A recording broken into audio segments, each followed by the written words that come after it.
Quería dar los buenos días a todas y a todos, bueno, ya casi los mediodías, y agradeceros que sigáis acompañándonos con nosotros en esta última mesa de la jornada matinal.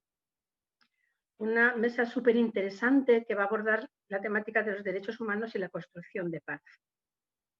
La resolución 53/243 de Naciones Unidas sobre la Declaración y Programa de Acción para una Cultura de Paz dice: una cultura de paz es un conjunto de valores, actitudes, tradiciones, comportamientos y estilos de vida basados en la promoción de la democracia, el desarrollo de los derechos humanos y las libertades fundamentales, y el respeto y cumplimiento universal de los mismos. Habla también del respeto y la promoción y protección de los derechos humanos del niño. Y concretamente en su artículo 6 dice: la sociedad civil ha de comprometerse plenamente en el desarrollo total de una cultura de paz. Y de eso va precisamente esta mesa, del compromiso de la sociedad civil para una cultura de paz. Y lo vamos a hacer con 3 experiencias muy interesantes. Una de ellas que nos va a hablar de la diáspora colombiana, otra que nos va a hablar de la situación de los refugiados en el mundo y otra que nos hablará del Tratado de Prohibición de Armas Nucleares. Para la primera intervención contamos con 2 personas, María Fanlo y Silvia Plana, que son técnicas del área de memoria, convivencia y reconciliación del Instituto Catalán Internacional por la Paz y pertenecen a la Secretaría Técnica de la Comisión de la Verdad de Colombia en Europa. Y nos van a hacer una participación muy interesante titulada Verdad y Memoria desde la diáspora colombiana. Lecciones aprendidas de un proceso inédito. Pues adelante, compañeras. Bueno, muy buenos días a todos y todas, y también muy contenta de estar en este foro y de volver a reencontrarme con muchas de las personas que aquí veo. Os vamos a compartir un PowerPoint para facilitar un poco la charla.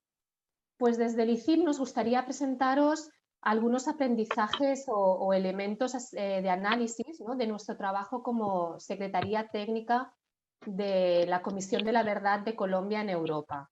Hemos titulado esta ponencia como Verdad y Memoria desde la diáspora colombiana, aprendizajes de un proceso inédito, entendido como un proceso de construcción de paz desde y para las víctimas.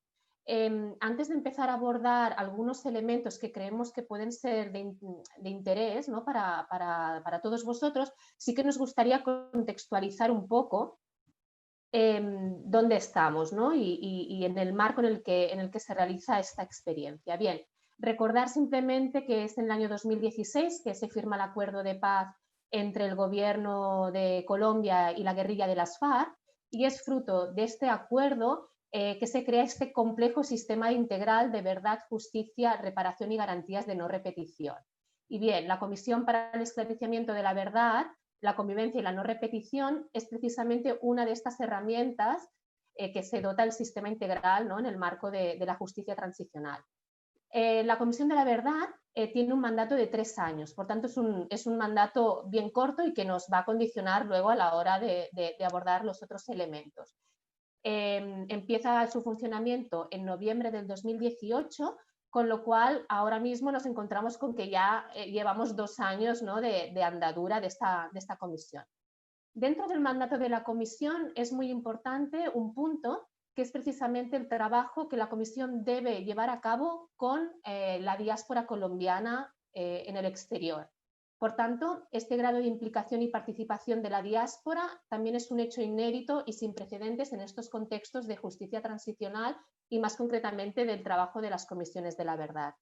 Recordar también, bueno, que desde el año 2019 el ICIP actúa como Secretaría Técnica de la Comisión en su trabajo en Europa, sobre todo dando apoyo metodológico pues, a la toma de testimonios o a la creación de grupos de trabajo en distintos países europeos, a la vez que fomentando acciones de diálogo y de reconocimiento a las víctimas.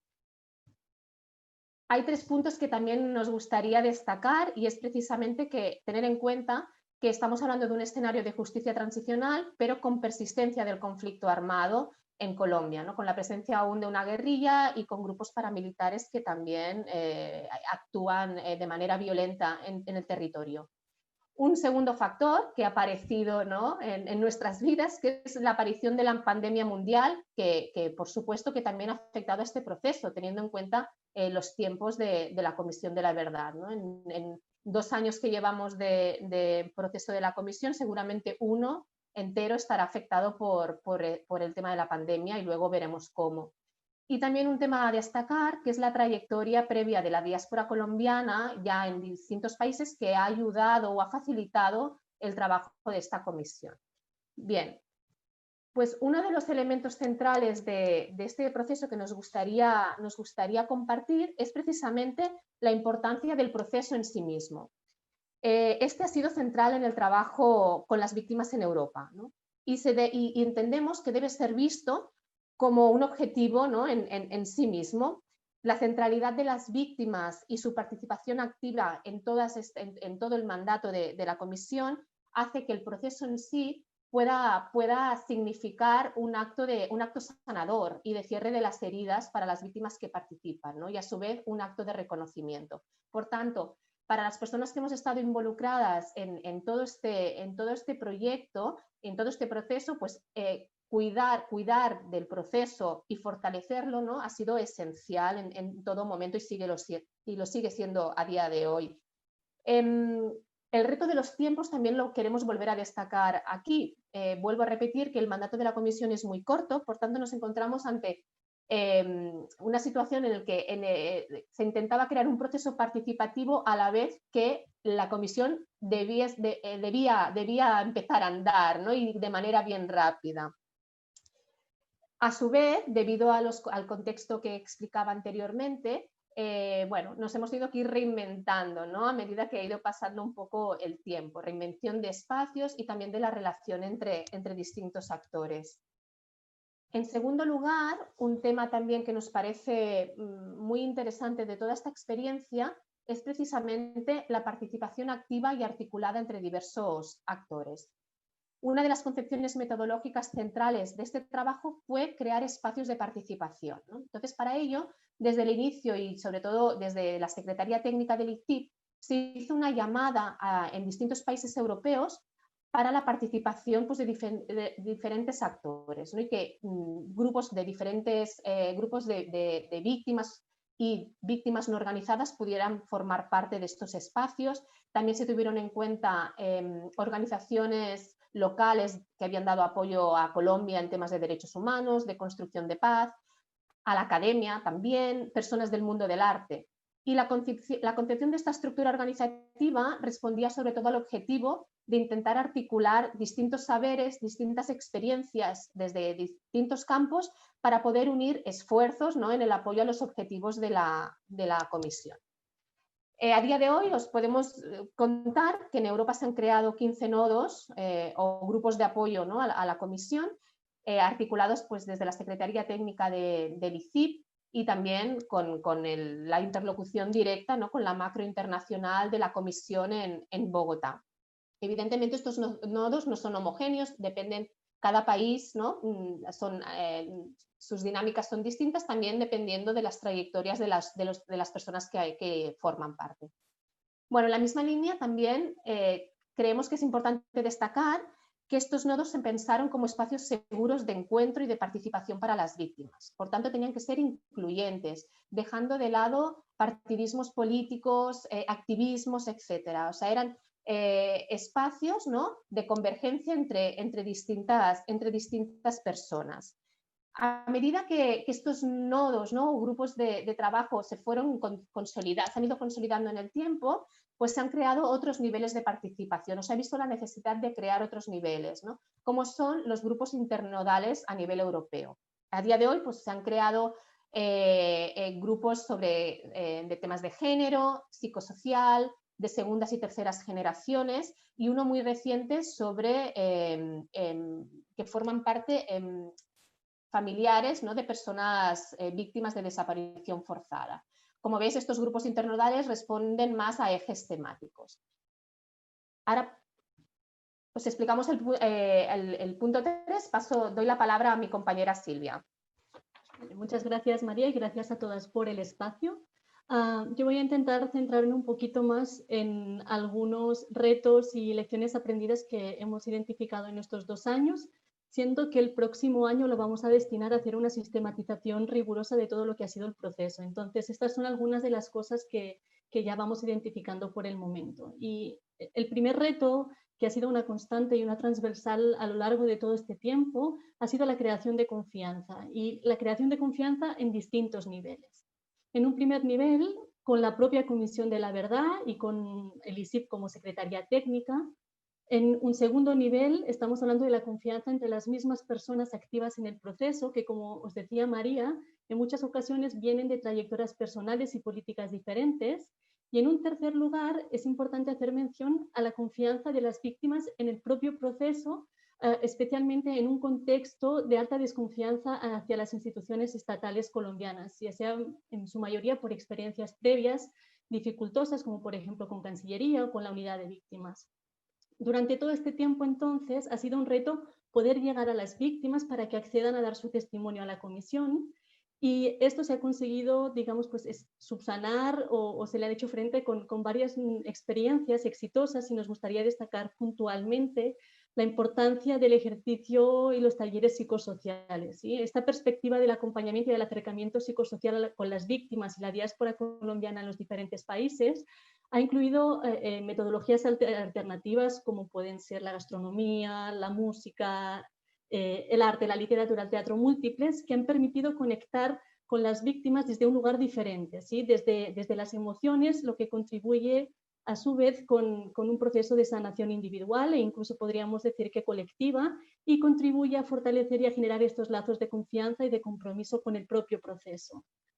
Con todo, vemos que evidentemente la creación de la confianza es un reto, y también a esto se le suma la fragilidad de estas relaciones de confianza, ¿sí? La facilidad con la que la confianza se puede llegar a romper.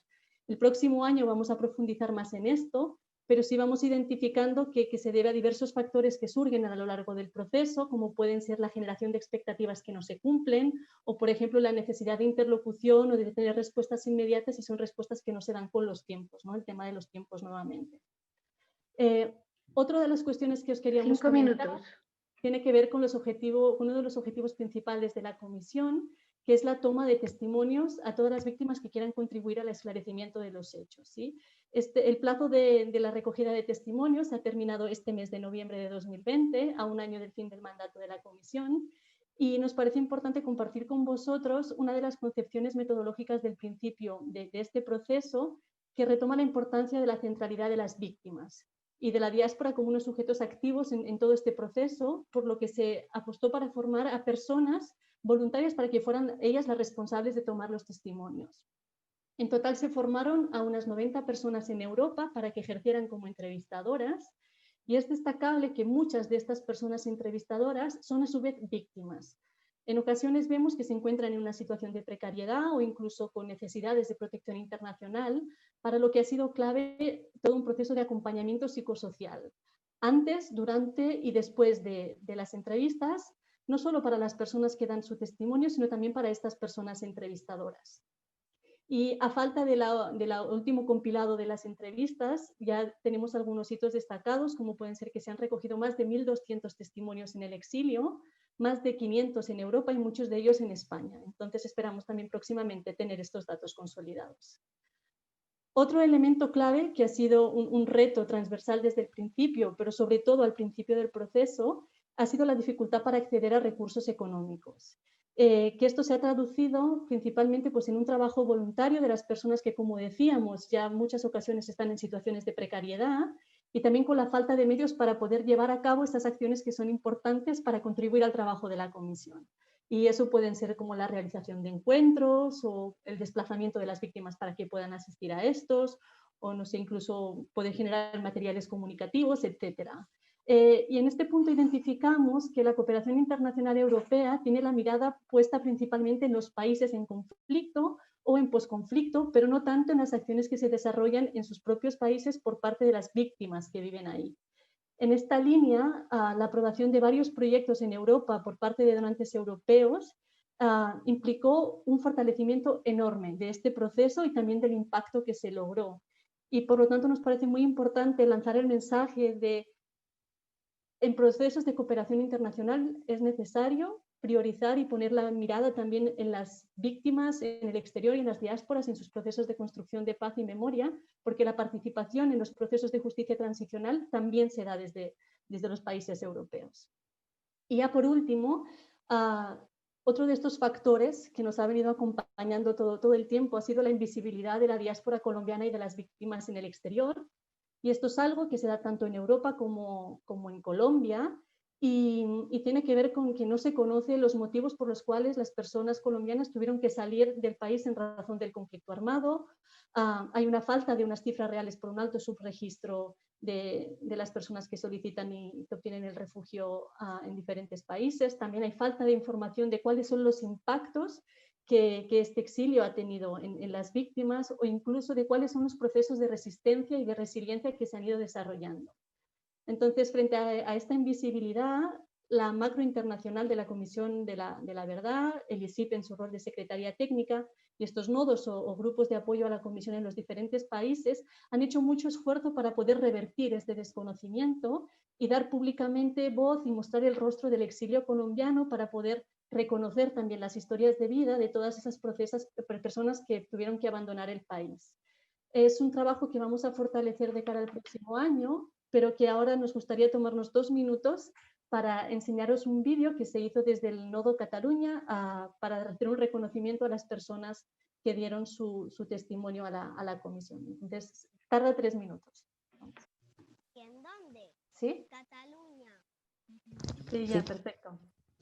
Es muy importante tener en cuenta con las últimas del exterior, que es la doble exclusión. La exclusión social que ha tenido allá por el hecho de la violencia, y 2, una exclusión simbólica del no reconocimiento de ellos.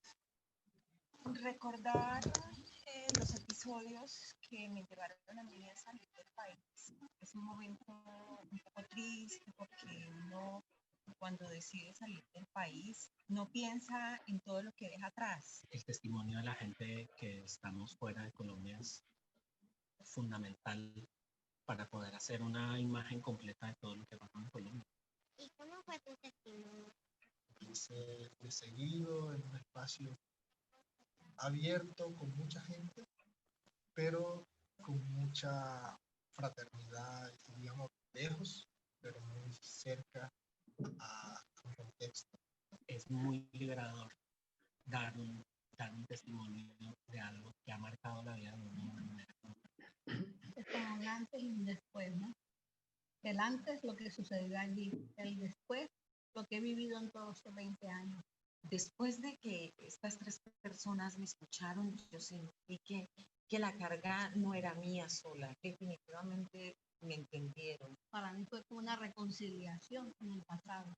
El primer día que dormí tranquilo y de largo hasta el día siguiente, dormí como unas 12 horas. ¿Por qué has contado tu historia?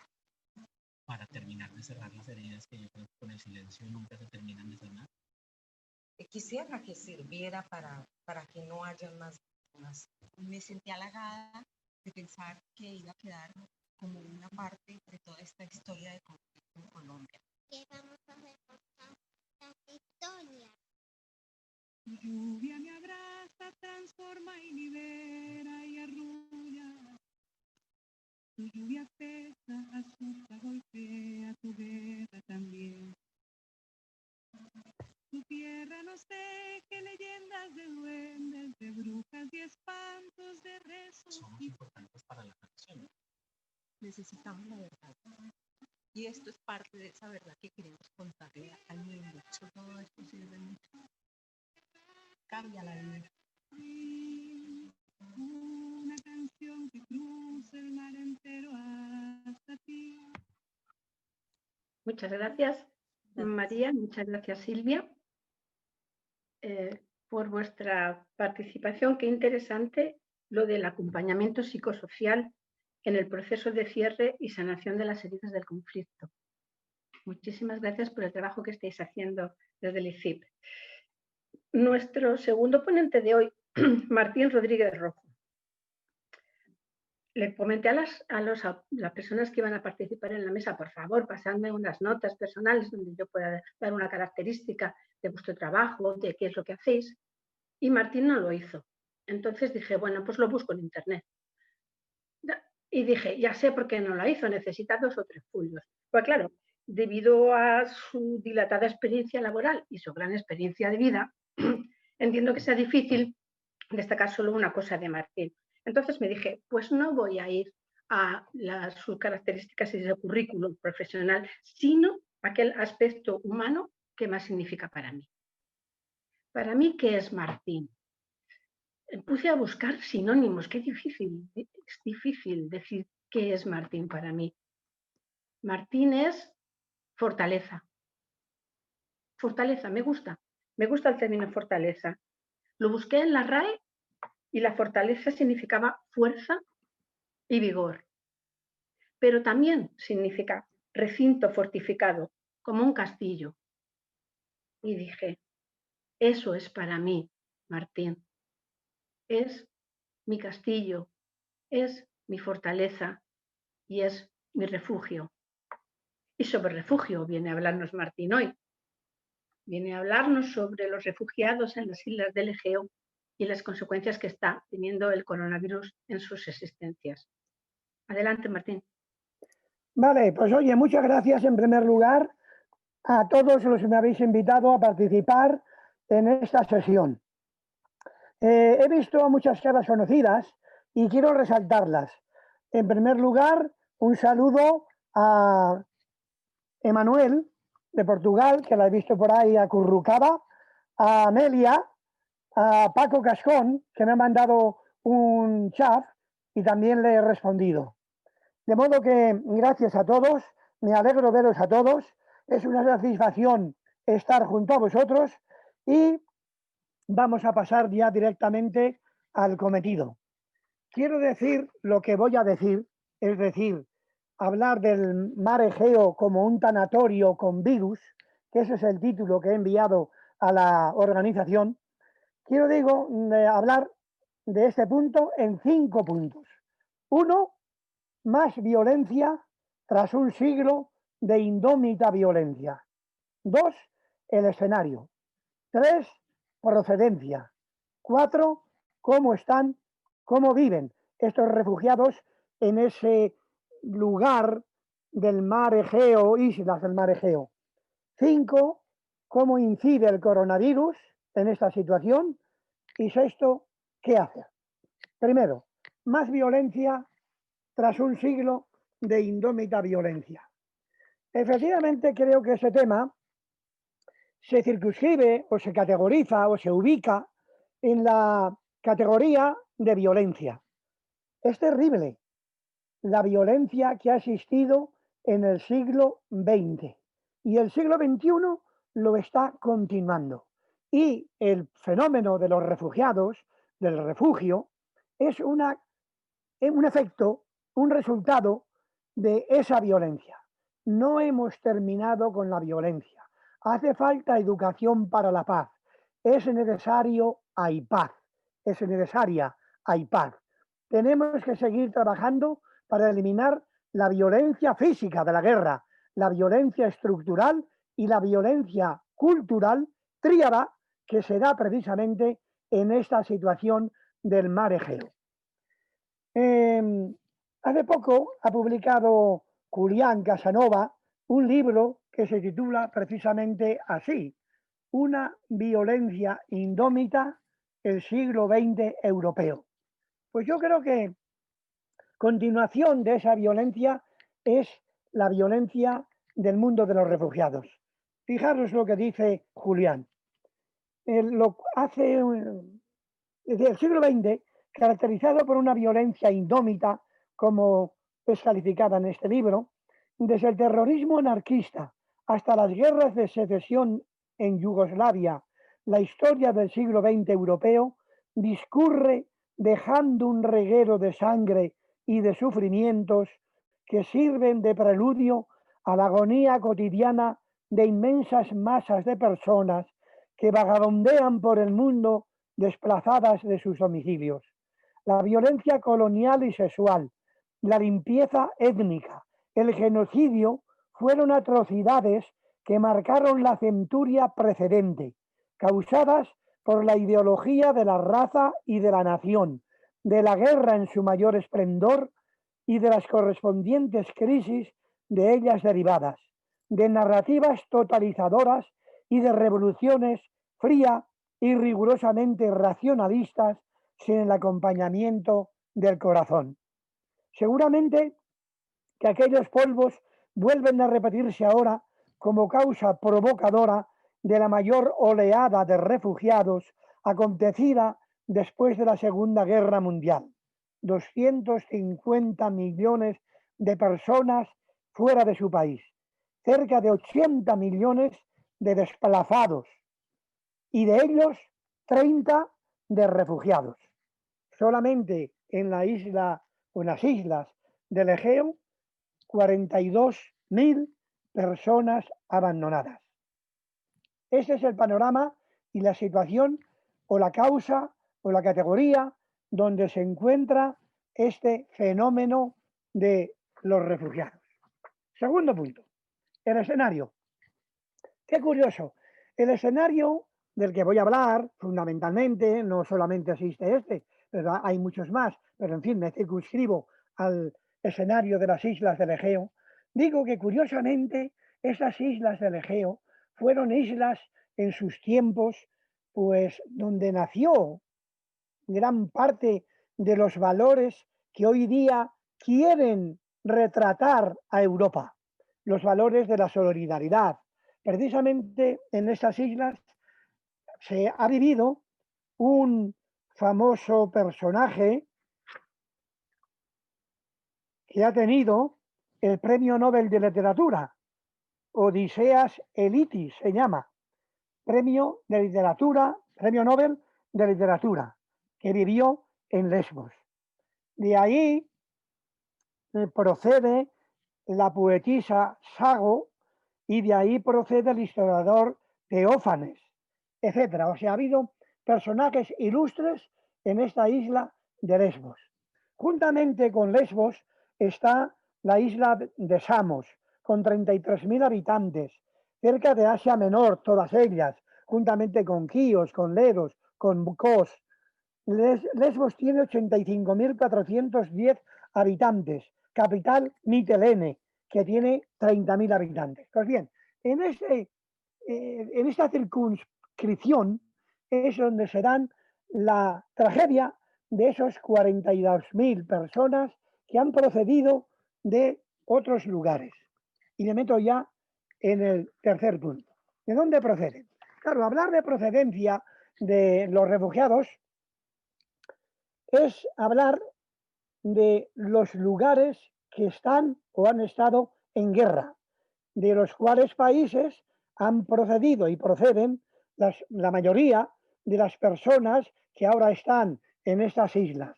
Fijaros, voy a deciros 10 países que han estado y están en guerra, muchos de ellos, de los cuales digo proceden los refugiados de Lesbos y de Samos y de estas otras islas.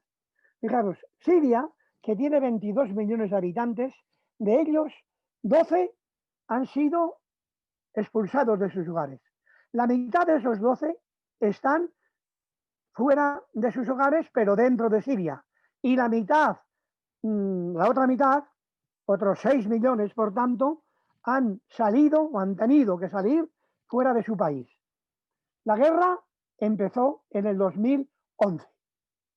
Pues bien, lo mismo parecido sucede con Palestina, que tiene 5 millones, y 5 millones que están prácticamente expatriados en su propio terreno.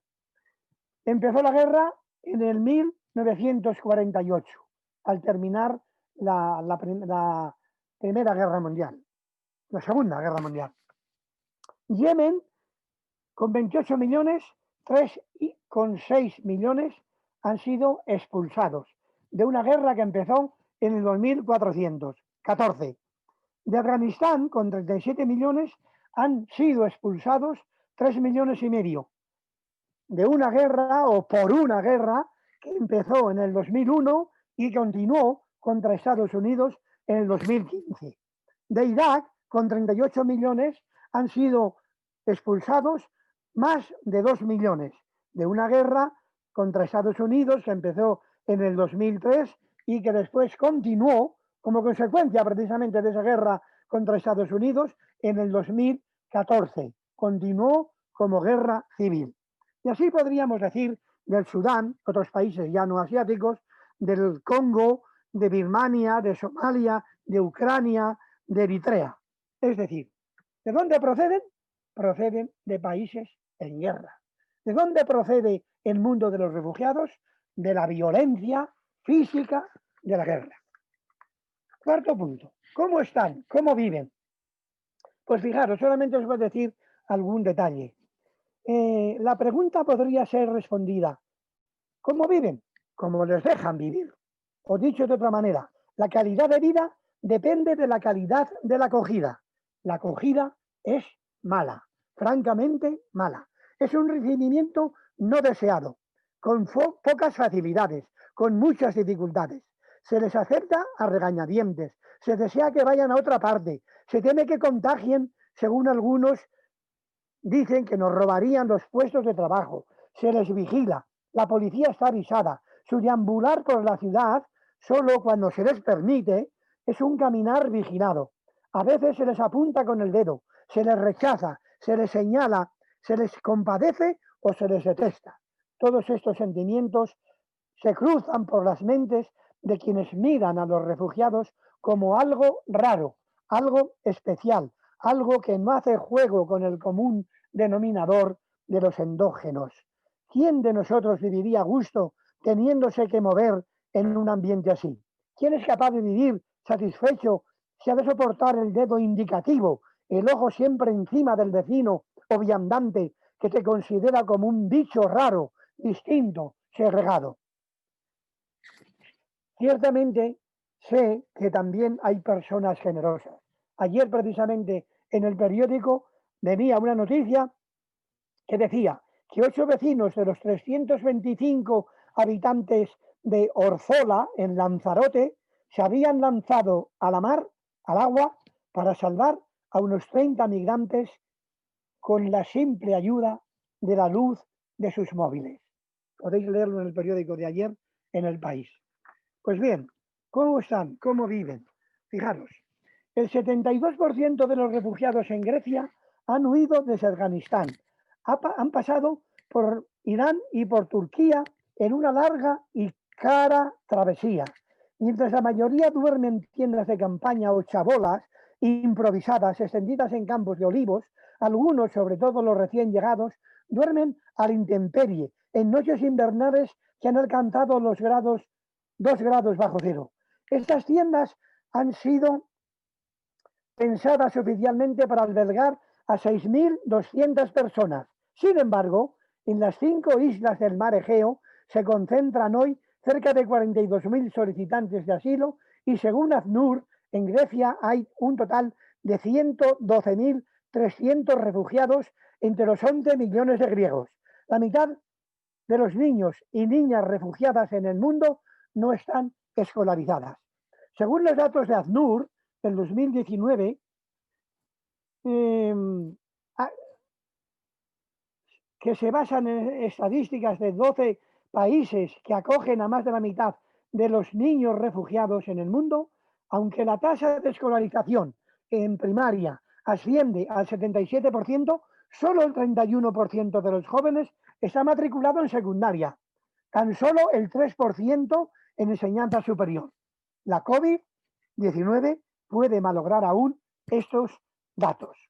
El tercer informe de ACNUR destaca que 4 millones de niños y niñas refugiadas no asistían a la escuela en ese año de 2019. La mayoría de la gente, o muchos, viven en campos. Se distinguen 3 campos fundamentales en estas tierras. El de Moria, el de Baki y el de Olove Grove.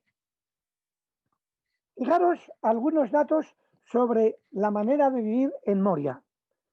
Apodado como el infierno, Moria es una antigua base militar convertida en un campo de refugiados diseñado para no más de 3.000 individuos, en el que ahora conviven aproximadamente 20.000 personas desplazadas de 56 países distintos. Un 33% de estas personas son niños y niñas. Un baño para cada 100 personas. Una ducha para cada 75 personas. 2 médicos para atender a las 9.000 personas del campo. 150 intentos de suicidio al mes. Suicidios de niños y niñas de entre 6 y 8 años. Violaciones y abusos sexuales a mujeres, niñas y niños. Evacuación de niños para evitar males mayores. Evacuación que nos mandan fuera del campamento y que se quedan, por tanto, lejos de sus madres y sus padres. Comida de mala calidad y que no cubre las necesidades nutricionales. Esperas de 3 o 4 horas para recoger cada una de las comidas diarias. Un total de 12 horas al día esperando.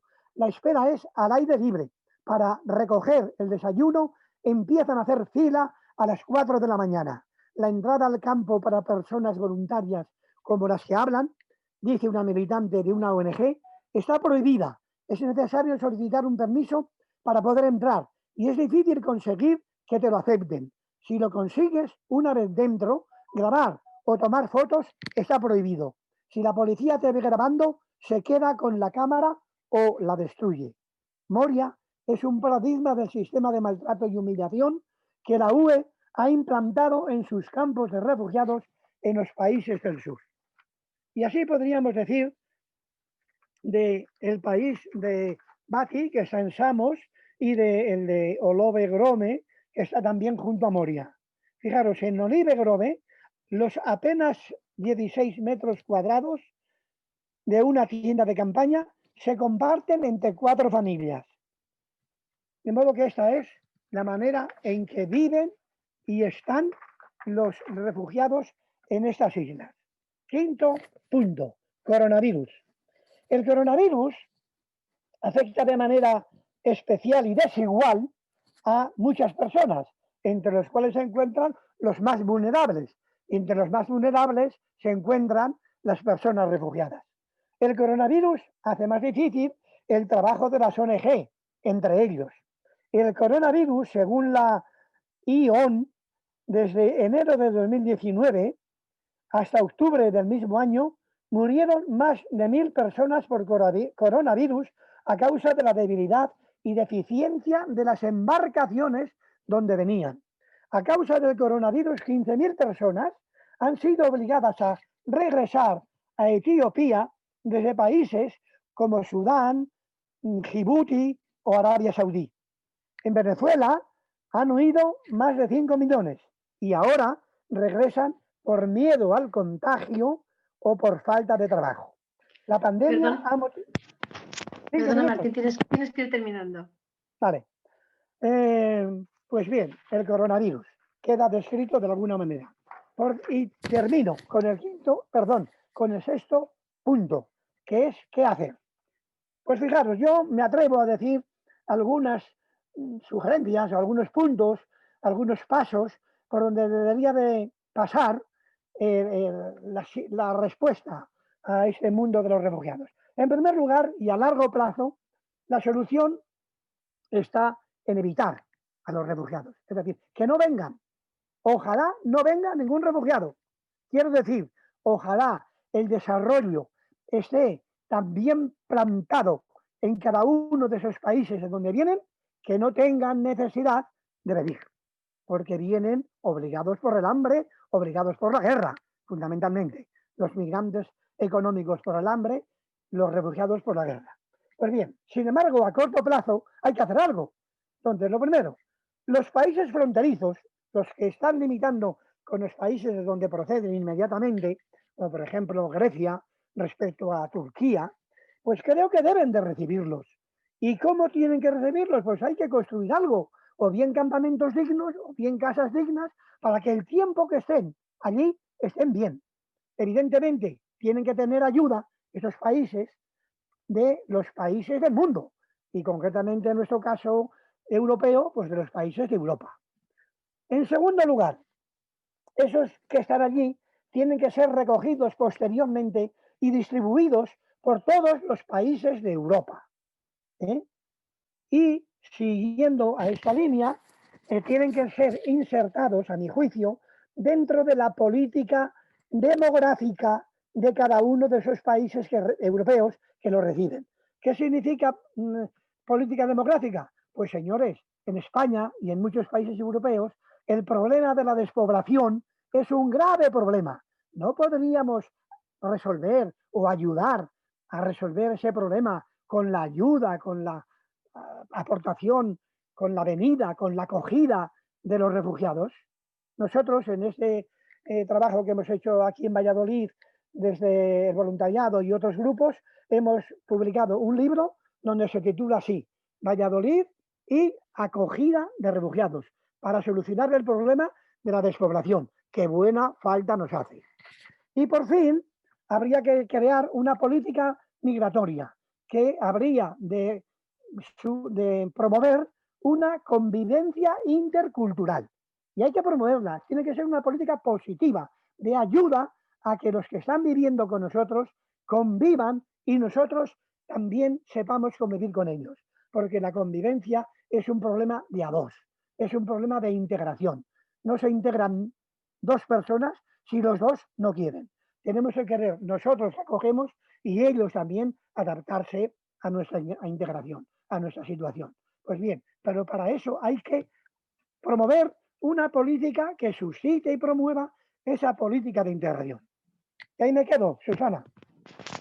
Muy bien, muchas gracias, Martín. Ha sido súper interesante tu exposición, sobre todo porque haces una cosa que es muy importante dentro del ámbito de la investigación, que es contextualizar las situaciones. Has puesto el contexto de dónde vienen los refugiados, su procedencia, cómo están, cómo viven, cómo ha agravado su situación durante la pandemia, y sobre todo me gusta porque acabas siempre con propuestas de solución, porque está muy bien ver el contexto de los problemas, ver cómo se están desarrollando, pero también unos visos positivos de que las cosas pueden cambiar si todos nos comprometemos en hacer algo. Muchas gracias, Martín. Y por último tenemos a Carme Suñé. Carme es profesora de secundaria en el Instituto Público de Barcelona. Es vicepresidenta de Fundipau y es activista por la paz, los derechos humanos y el desarme. Y de los éxitos obtenidos desde ese activismo es de lo que viene a hablarnos hoy. Va a hablarnos sobre el Tratado para la Prohibición de las Armas Nucleares, construyendo la paz desde el desarme. Todo tuyo, Carmen. Vale, muchísimas gracias y buenos mediodías a toda la familia de AIPAZ, que realmente es muy grande y repartida por casi medio mundo, ¿verdad? Y un abrazo muy sentido y muy grande de toda la gente de Fundipau desde Barcelona, y encantados de habernos dejado un espacio para tener un momentito para hablaros de lo que ha significado, de lo que ha pasado y sobre todo del futuro que nos espera después de la entrada en vigor del Tratado sobre Prohibición de las Armas Nucleares. Y además porque después de la intervención de Martín, donde normalmente realmente no te quedas con un ánimo demasiado, tú has acabado con un tono muy positivo, como debemos hacer todos los activistas por la paz, ¿verdad? Pero hablar de conflictos, hablar de personas que huyen de sus países, desplazadas dentro de sus países, conflictos enquistados de esta manera, bueno, es una manera negativa, ¿no? de hablar, y entonces yo quiero dar un punto más positivo sobre lo que se consigue también después de años de trabajo incansable de la sociedad civil organizada, y es el Tratado sobre la Prohibición de las Armas Nucleares, tal como ha dicho Susana, construyendo la paz desde el desarme. Primero os voy a situar un poco en contexto y llegaré hasta la entrada en vigor y qué pasa a partir de ahora, ¿no? Bien, como todos vosotras debéis recordar, este año, en concreto el 6 y el 9 de agosto, se cumplieron 75 años de las explosiones nucleares de Hiroshima y Nagasaki. Ambas explosiones causaron la muerte y la mutilación de centenares de miles de personas y sus efectos son visibles todavía hoy. Se calcula que más de 240.000 personas murieron entre el momento de las deflagraciones y las semanas posteriores, pero sus efectos provocaron enfermedades, malformaciones y la muerte de miles de personas más durante muchísimos años. Pero a pesar de conocer su efecto catastrófico y su gran poder destructivo, lamentablemente cabe contabilizar en el mundo hoy todavía 13.400 armas nucleares, la mayoría de las cuales con un poder destructivo muy superior, infinitamente superior a las bombas de Hiroshima y Nagasaki. Estas armas, son las únicas armas de destrucción masiva que hasta hace poco más de un mes no estaban prohibidas, constituyendo la mayor amenaza inmediata contra la supervivencia de la humanidad. Sus efectos catastróficos son inimaginables y de hecho son muchas las voces de expertos y organizaciones internacionales humanitarias y médicas que alertan que la utilización de armamento nuclear haría imposible cualquier tipo de asistencia que pondría en riesgo la supervivencia de la humanidad. Ningún servicio sanitario tendría la capacidad para tratar los centenares de miles de personas heridas por la explosión inmediata y por el calor y la radiación posteriores. A esto hay que añadir los efectos medioambientales a largo plazo que serían devastadores. El hambre y las enfermedades se generalizarían y por lo tanto los sistemas sociales y económicos se verían totalmente alterados. Por tanto, la única forma de tratar los efectos de las explosiones nucleares y el daño que causan en las personas y en la salud del planeta es prevenir dichas explosiones. Y con este objetivo, y aquí paso a la segunda parte de mi intervención, con este objetivo, el de prevenir las explosiones, para prevenirlas solamente hay una forma, que es prohibirlas. Y con este objetivo, y además debido al grave riesgo que os he comentado para la supervivencia del planeta, al gran número de armas nucleares que todavía existen en el mundo, a las tensiones crecientes entre países poseedores de armas nucleares y a la inoperancia de los tratados internacionales ya existentes, como el Tratado de No Proliferación Nuclear de 1968, en el año 2007 la sociedad civil se organizó y fundó la Campaña Internacional para la Prohibición de las Armas Nucleares, ICAN en sus siglas en inglés. ¿Y qué es ICAN? ICAN es una coalición diversa de aproximadamente unas 500 organizaciones no gubernamentales. Fundipau, somos miembros de ICAN desde el año 2010, presentes en 103 países y que promueve la adhesión al Tratado para la Prohibición de las Armas Nucleares y su aplicación. La campaña se inspiró en el éxito de la campaña internacional para la prohibición y eliminación de las minas antipersonas y desde su inicio ha trabajado para generar una corriente pública mundial de oposición a las armas nucleares, su eliminación por medio de un tratado de prohibición. A lo largo de estos años, 10 en concreto, ICAN ha participado como organización de la sociedad civil en 3 grandes conferencias diplomáticas de 2013 y 2014, centradas en las repercusiones humanitarias de las detonaciones nucleares.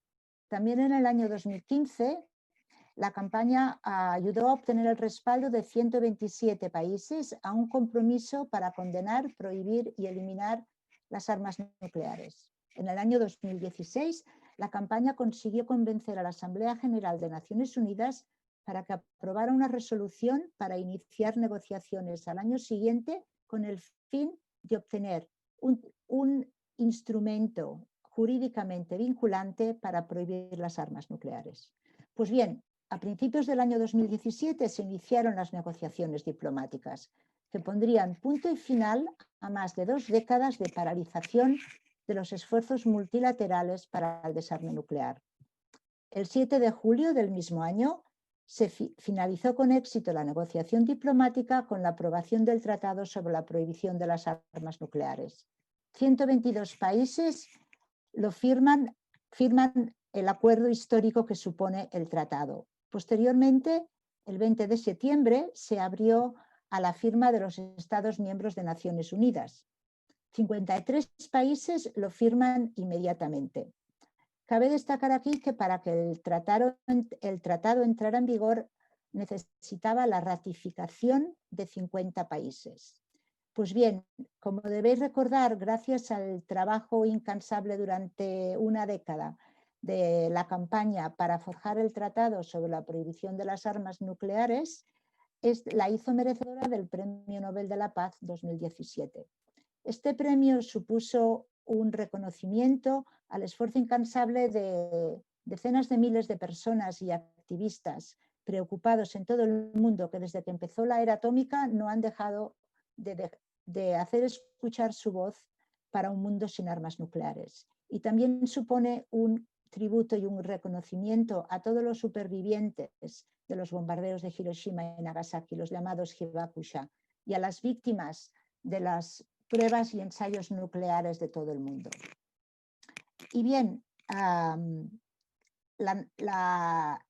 última parte y lo más positivo de todo este camino que ha durado 10 años es que poco más de 3 años después de que el tratado fuera aprobado en Naciones Unidas, este se convirtió en una realidad el pasado 24 de octubre, tras conseguir la ratificación de los 50 países necesarios para entrar en vigor.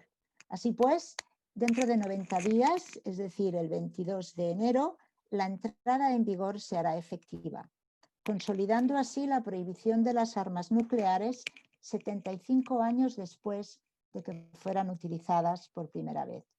Y este es un hito histórico que en su día no recogieron demasiado los medios de comunicación porque coincidía también con anuncios en Cataluña y en el resto de España, del Estado español, sobre nuevas restricciones por el tema del COVID-19. Pero los activistas por la paz y el desarme lo celebramos porque es, como he dicho antes, un hito histórico. Antes de su aprobación, a que también he mencionado al principio, las armas nucleares eran las únicas armas de destrucción masiva que no estaban prohibidas por una ley internacional. Pues bien, ahora, junto con las armas biológicas y las armas químicas, las armas de destrucción masiva están prohibidas por una ley internacional. El tratado, ¿qué implica? Implica muchas cosas y tiene muchos artículos y muchas cláusulas, pero así en términos generales el tratado prohíbe a todos los países que lo han ratificado, muy bien, gracias, desarrollar, hacer pruebas, producir, transferir, almacenar, utilizar o amenazar con utilizar armas nucleares, así como su compra, su posesión, almacenamiento bajo cualquier circunstancia. Y esto incluye también tener armas nucleares en su territorio. Los 50 países que han hecho posible que el Tratado sobre la Prohibición de las Armas Nucleares entrara en vigor han demostrado ejercer un liderazgo real para conseguir un mundo libre de armas nucleares, ante unos niveles de presión sin precedentes por parte de los países que se oponían al Tratado sobre Prohibición, es decir, los países con armas nucleares. Esta firme oposición de las potencias nucleares al tratado empezó incluso antes de que se iniciaran las negociaciones diplomáticas en 2017. Estados Unidos hizo valer su influencia como miembro de la OTAN para que ningún socio de dicho organismo participara en las negociaciones diplomáticas. Y la presión fue tan alta que funcionó, porque a excepción de Holanda, que sí participó de las negociaciones, el resto de países miembros del organismo, incluido el Estado español, boicotearon el proceso diplomático. Y ahora que el tratado entrará en vigor, la presión va en aumento por parte de algunos Estados miembros de la OTAN, encabezado por los Estados Unidos, pero también de países fuera de la OTAN, como puede ser Rusia, que están presionando directamente a los países que han ratificado el tratado para que se retiren y no animen a otros a ratificarlo. Uno de los argumentos que utilizan en contra del tratado es que este supone una objeción al Tratado de No Proliferación Nuclear, al TNP de 1968, y que este se verá seriamente debilitado. Bien, la realidad es que lejos de ser una objeción, el tratado lo que supone es un estímulo para que uno de los objetivos fundacionales del TNP, que es eliminar las armas nucleares de forma definitiva, se activa nuevamente gracias a este nuevo instrumento internacional que puede avalar la presión de los países que han ratificado el tratado y sobre todo también de la sociedad civil que seguiremos presionando. Sabemos que estamos en el principio de un proceso y un proceso que será largo, pero que estamos convencidos desde la construcción de paz que este proceso culminará con la eliminación total de las armas nucleares. Y ya durante el proceso diplomático, a instancias de Fundipao, el Parlamento de Cataluña y el Congreso de Diputados del Estado español aprobaron proposiciones no de ley para pedir al gobierno español que se implicara en el desarme nuclear y apoyara el nacimiento del tratado. Bien, pues ahora ha llegado el momento porque desde el activismo por la paz formalmente se pide al gobierno español que se sume al tratado, porque proteger la vida de las personas y la supervivencia de las comunidades es la primera obligación de los gobiernos y porque ser miembro de la OTAN no imposibilita firmar el tratado sobre la prohibición de las armas nucleares. Bueno, voy a acabar aquí mi intervención por si luego hay preguntas de añadir alguna cosa más. Muchísimas gracias. Muchas gracias, Carmen, por darnos tanta fuerza. Porque para aquellos que dicen que las movilizaciones sociales y que los movimientos de la sociedad civil no sirven para nada, aquí tenemos un ejemplo de todo lo contrario.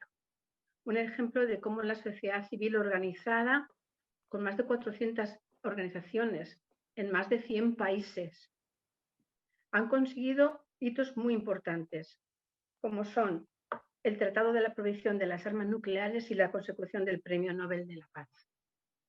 Y esto nos anima a seguir trabajando por porque tenemos que conseguir que España ratifique, y con otras movilizaciones en las que todos los miembros de AIPAZ estamos inmersos. Y me quedo con esa última frase tuya de idea que has plasmado de que nos gustaría pasar de la seguridad armada a la seguridad humana. Muchísimas gracias. Y a todos los asistentes, muchísimas gracias. Nos hemos dilatado un poquillo en el tiempo por problemas técnicos. Y recordaros cómo las jornadas de AIPAZ sirven para conocer todas nuestras actividades, para generar sinergias y para hacer trabajo colaborativo. Y me gusta terminar también con el deseo de que la próxima vez las condiciones nos permitan hacerlo de forma presencial y además de compartir nuestros saberes, podamos compartir nuestros quereres y nuestros besabrazos. Muchas gracias. Susana, creo que hay alguna pregunta para María y para Silvia relacionado con la Comisión de la Verdad y quizá podíamos hacerla, ¿no? ¿Te importa leerlas a ti? Es que tengo un problema, que desde la tablet no veo el chat. Ah, vale. Vale, pues entonces las recupero porque las vi antes, pero bueno, ahí habéis dejado que es muy emotivo el trabajo y muy profundo el vídeo y el trabajo que estáis haciendo con la diáspora, que es fundamental. Y luego ponen María y Silvia, el vídeo y el trabajo también fue presentado en la Comisión de la Verdad. Con la investigación se han logrado procesos organizativos de la diáspora colombiana en España y se puede proyectar una red internacional de diáspora, preguntan. Y a propósito de la sanación, mujeres víctimas de la violencia hicieron cantos y tejieron los cuerpos de los seres que perdieron como estrategia de resiliencia desde el Centro Nacional de Memoria Histórica. Recomendable el trabajo fotográfico de Jesús Abad Colorado. Eso es un comentario, pero preguntan que si se puede tejer una red de la diáspora. Bueno, pues no sé. Bueno, vamos contestando Silvia y yo. Bueno, una cosa que sí, al ver esta pregunta, hay un tema que sí que quería comentar. Nosotros apostamos por la creación de nodos o de grupos de apoyo, pero en ningún caso esto sustituía a organizaciones que ya tenían una trayectoria larga dentro de la diáspora colombiana, sobre todo, por ejemplo, grupos de mujeres organizadas, ¿no?, que ya venían trabajando desde hacía muchísimos años también, pues en temas de memoria o bueno, en otro tipo de acciones. Con lo cual, esto es importante también porque estos grupos de trabajo, estos nodos, es un ejercicio como de aunar esfuerzos para los objetivos de la comisión. Y por eso, ¿no?, un poco lo que contaba antes, que eran espacios que no debían ser excluyentes, que tenían que estar formados por diferentes tipos de personas con trayectorias distintas. Se han creado, la verdad es que son grupos de trabajo muy bonitos, ¿no?, y que seguramente perdurarán, y así nos gustaría que fuese con posterioridad, ¿no? Una vez acabe el mandato de la comisión, pues bueno, aún quedarán muchísimos retos pendientes y estos grupos, ¿no?, que durante estos 3 años han estado trabajando tanto, ¿no?, pues seguramente continuarán. Sí que a nivel, por ejemplo, académico, pues han habido como esfuerzos de articulación. En el caso, por ejemplo, desde Cataluña se ha creado un grupo que se llama el Círculo de la Palabra, y en Italia, desde el nodo de Italia, también se ha creado una red Europad desde la Universidad de Roma para temas más académicos.